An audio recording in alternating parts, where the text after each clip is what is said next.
Go ahead. Make my day. Hei, väärä leffa. No, anyway. Kuvittele itses kävelemässä sun pihan suosikkipaikassa. Mikä se sitten onkaan? Joku suojainen kaunis paikka puutarhassa tai kasvimaa, jossa mahtavan näköiset vihannekset kasvaa päivä päivältä isommiksi. Stressi ja huolet ei kuulu tohon paikkaan ja sä oot ehkä vähän ylpeäkin, että sä oot saanut sen niin kauniiksi. Mutta sitten.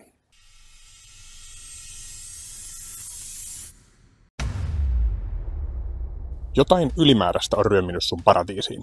Sä oot nähnyt paljon vaivaa sun pihan parhaaksi ja sä et tietenkään halua sinne mitään kuhisevaa tuholaislaumaa. Kiinnität huomiota johonkin uuteen ötökkään, jota et heti tunnista. Kysyt mielessäsi, hyvis vai pahis? Et ole ihan varma, joten varmuuden vuoksi nitistät mokoman. Kukapa näitä jäisi kaipaamaan. Mulla on vahva fiilis, että tosi monelle puutarhanhoito on jotain tämän tyyppistä. Tosi usein tai liian usein mä törmään tuohon kysymykseen, hyvis vai pahis. Ainakin mulle syntyy sellainen vaikutelma, että monelle puutarha on jotenkin jatkuvia hyökkäysten alla ja niitä uhkia pitäisi olla koko ajan skannailemassa. Ja uhkahan ei välttämättä ole vain lehtiä nakertava ötökkä, vaan myös jokin epämääräinen kasvi, niin sanottu rikkaruoho, joita hyvin hoidetulla pihalla ei tietenkään saa näkyä, ei edes nurmikolla. Mä oon nyt tässä kertomassa sulle, että sen ei tarvi olla näin. Puutarha ei ole siinä mielessä olohuoneen jatke, että sä voisit samalla tavalla kontrolloida siellä jokaista asiaa niin kuin sisätiloissa. Tai voithan se toki yrittää, mutta mä väitän, että sun rajallisella ajalle on paljon parempakin käyttöä. Mä haluan näyttää sulle, että sä voit tehdä sun puutarhasta stressittömän, uhiltavapaan alueen ja samalla sä kutsut monimuotoisuuden asettumaan sun pihaan. Tää voi tuntua alkuun vähän uudelta ja pelottavaltakin, mutta se tulee palkitsemaan sut moninkertaisesti. Tää on myös ihan hyvä paikka pysähtyä miettimään sun omaa ajatuksenkulkua ja luontosuhdetta. Onko sun mielestä pelkkä olemassaolo kuolemanrangaistukseen riittävä rikos? Mulla on tällä kanavalla semmonen sarja kuin Paiskapuutarhuri, joka on pohjimmiltaan just tämän tyyppistä pohdintaa. Eli mistä tarpeettomista ja pakonomaisista pihatöistä sä voit luopua, luopumatta kuitenkaan pihan kauneudesta ja luonnon monimuotoisuudesta.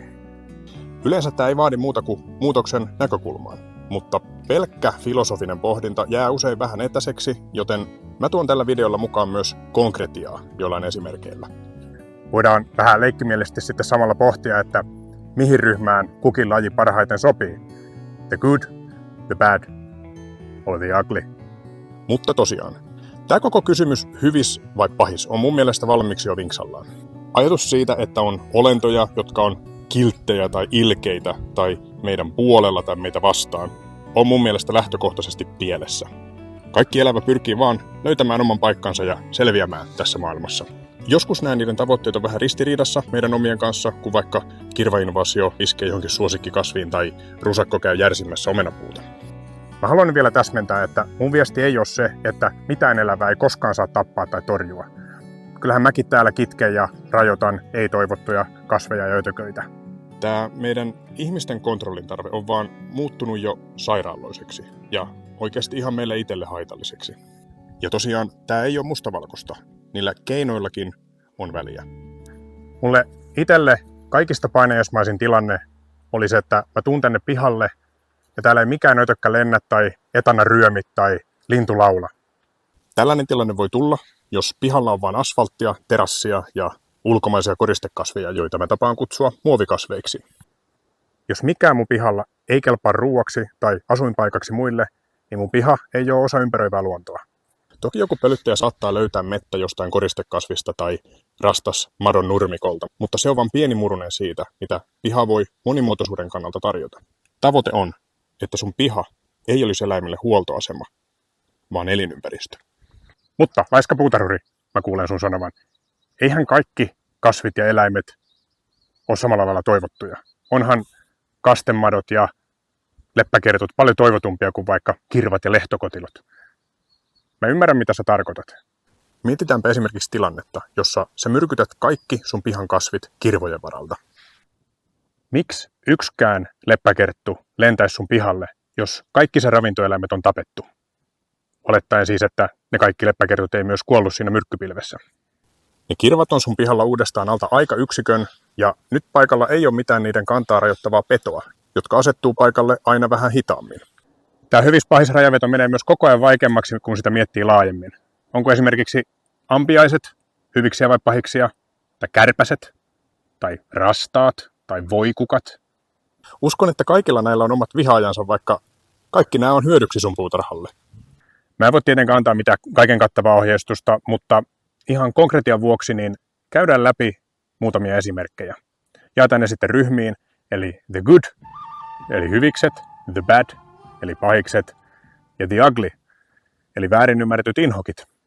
Jotta päästään vauhtiin, niin aloitetaan tuolla äskeisellä helpolla esimerkillä, leppäkertulla. Kaikkihan tietää, mitä se tekee pihassa. Se syö kirvoja ja muita pikkuetököitä.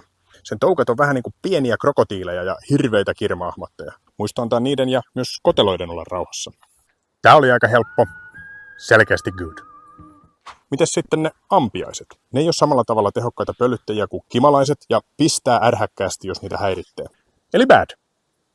No ei todellakaan. Ampiaiset on tosiaan mukana pölyttämisessäkin, mutta erotuksena vaikka niihin kimalaisiin, ne on petoeläimiä, eli erittäin tehokkaita tuholaistorjujia. Monet kasvit on siis jopa kehittänyt kemiallista viestintää suoraan ampiaisten kaltaisille pistiäisille, joilla ne viestii, että hei, nyt olisi joku nakertamassa kyljestä, tuutko nappaan. En tiedä, onko just tästä kyse, mutta mä oon usein löytänyt ampiaisia mun tammenlehdiltä. Mä ymmärrän, että kukaan ei halua terassin alle ampiaispesää, mutta jos ne on pesiytynyt johonkin pihan rauhalliseen kolkkaan, niin mitään syytä niiden hävittämiselle ei ole. Päinvastoin. Eli mihinkäs luokkaan laitetaan? The ugly. Otetaan yksi kasvi väliin. Voikukka. Se on varmaan yksi väärin ymmärretyimpiä rikkaruohoja ja tein siitä videonkin vuosi sitten. Ensinnäkin voikukka on ravinteikas villiyrtti, jonka kaikki osat on syötäviä. Sen kukat on alkukesän luotettavimpia ravinnonlähteitä myös pölyttäjille. Ootko muuten miettinyt, minkä takia voikukka on niin tavallinen rikkakasvi? Se on pioneerikasvi ja ensimmäisten joukossa paikalla aloittamassa maanparannushommat, kun paljasta maata on tarjolla. Voikukalla on paksu paalojuuri, joka porautuu kovaankin maahan ja näin ilmaa sitä. Se hakee ravinteensa syvältä ja hajotessaan tarjoaa biomassaa ravinnoksi monessa eri maan kerroksessa. Se on sukkession ensimmäisessä aallossa ja valmistaa maan olosuhteet valmiiksi seuraaville vaiheille. Mun kirjoissa voikukka on selkeästi good, mutta koska niitä niin moni vihaa, niin kai se on laitettava luokkaan ugly. Hämähäkit. On kai joitain ihmisiä, jotka niitäkin tappaa, mutta se on yksinkertaisesti järjetöntä. Ne syö hyönteisiä ja on täysin linjassa sun tavoitteiden kanssa puutarhurina. Hämähäkit on Suomessa kaikki täysin turvallisia ja haitattomia, eikä niiden tappamiselle ole kerta kaikkiaan yhtäkään syytä, muuta kuin jokin vanhemmilta lapsena opittu inho. Älä please laita tätä asennetta enää seuraavalle sukupolvelle kiertoon. Hämikset, good. Yksi, josta usein huolestutaan ja jonka mä ehdottomasti haluaisin nyt oikaista, on muurahaiset. Niitä on ensinnäkin monta eri lajia. Kekomuurahaiset rakentaa niitä tutun näköisiä ruskeita kumpuja metsään, jossa kuningatar ja yhdyskunta asuu. Työläiset lähtee sitten pesästä käsin etsimään ravintoa lähiympäristöstä ja tyypillisesti se ravinto on just niitä sun pihan tuholaisia ja kaikkia muita hyönteisiä. Yksi muurahaispesä prosessoi ihan järkyttävät määrät ötököitä lähiympäristöstä ja yksi niille kelpava makupala on punkit. Siinä yksi lisäsyy suosia niitä. Ymmärrän, että voi tuntua epämukavalta nähdä vaikka näitä kekomuurahaisia paljon kuljeskelemassa, mutta ne ei tosiaan sinne sun kotiin leviä. Ne asuu vain metsissä, keoissa, jossa se kuningatarkin siis on. Kesäisin sä saatat nähdä sellaisia hirveän isoja lentäviä muurahaisia, eli niitä eri lajien kuningattareita ja kuhnureita, jotka parveilee ja tiputtaa siipensä sitten parittelun jälkeen. Kuningatar alkaa sen jälkeen etsiä pesäpaikkaa, ja niitä voi siksi näkyä yhtäkkiä tosi paljon, mutta ihan mihin tahansa esim. Sisätiloihin ne ei voi asettua. Hevosmuurahaiset on niitä suurimpia mötköjä.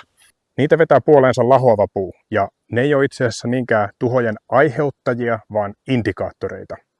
Hyväkuntoista puuta ne ei uhkaa. Mauriaiset, eli sellaiset pienet mustat sokerimuurahaiset, päätyy joskus sisälle, ja sieltä ne toki kannattaakin häätää. Pihalla nekin on hyödyllisiä. Samaan kategoriaan menee keltiäiset ja vihulaiset. Kaikki nämä kaivelee maahan pesiä varten tunneliverkostoja ja näin ilmaa tiivistä maata. Ne kuljettaa pesänsä ruokaa, eli myös tuo maahan ravinteita. Muurahaiset on osaksi myös hajottajia, kun ne prosessoi kuolleita kasvin ja eläinten osia.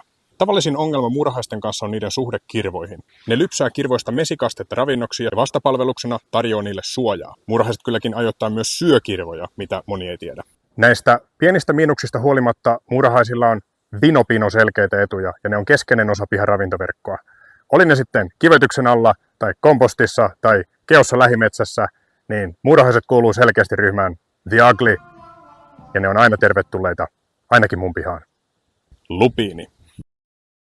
Lupiini on kaunis, helppohoitoinen ja tuoksuu hyvältä. Se on typensitoja ja lannottaa siten maata, jossa se kasvaa. Lupiini on Amerikasta peräisin oleva vieraslaji, eikä sillä ole Suomessa mitään rajoittavaa tekijää. Sitä ei syö mikään, eikä se voimakkaan kasvun vuoksi mikään kotoperäinen kasvi oikein pärjää sille kilpailussa. Se muuttaa karuja ketomaisia niittyjä reheväksi ja muuttaa alueet sopimattomiksi sukupuuton partaalla oleville ketojen lajeille.